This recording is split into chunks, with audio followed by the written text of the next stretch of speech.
Hello, Backwantum friends. Egypt's plan to form a NATO-style Arab defense force has been rejected by Qatar and the United Arab Emirates.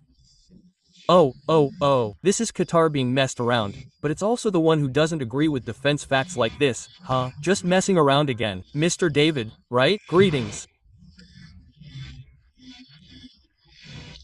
Egypt did propose a regional defense force based on the 1950 Joint Defense Cooperation Agreement, which aims to form a rapid response alliance to protect its member states from external threats.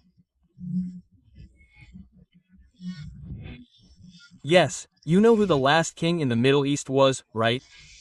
However, it turns out that Qatar and the Arab Emirates have reportedly blocked the plan.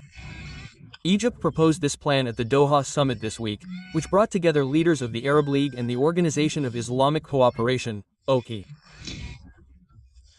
Egyptian President Abdel Fattah el-Sisi, also known as Pharaoh, was very frustrated after his proposal was rejected due to America's very strong influence on Qatar and the United Arab Emirates.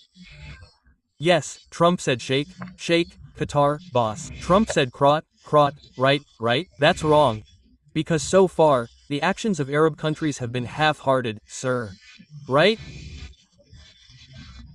The main disagreement regarding blocking this Arab-style NATO plan is mostly about the leadership of the defense organization when it is formed. Saudi Arabia, the Saud family, wants to take over command of this Arab NATO grip.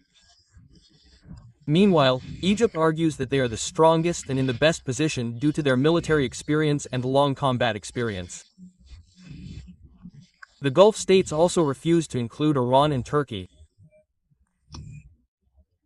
In the end, these countries chose to limit this issue to their respective defense councils. So, before uniting, these countries are already divided, right? After all, they are of the same faith, right? Salam. Considering that Saudi Arabia, Turkey, and Iran are essentially in a regional competition to become the strongest in the Middle East. That's why they don't want to give in, boss.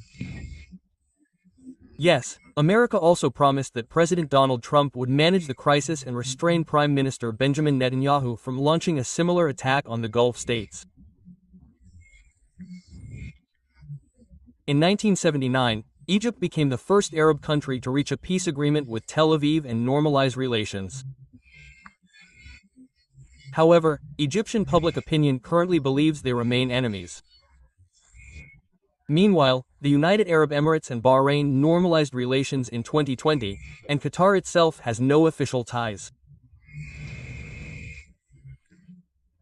However, some American officials have even reported and noted that Qatar is a good friend of the WAC nation. So, what do you think about the news above? Yes, the NATO-GRP alliance in the Middle East has failed again, hasn't it? Please comment and share your thoughts below. Yeah.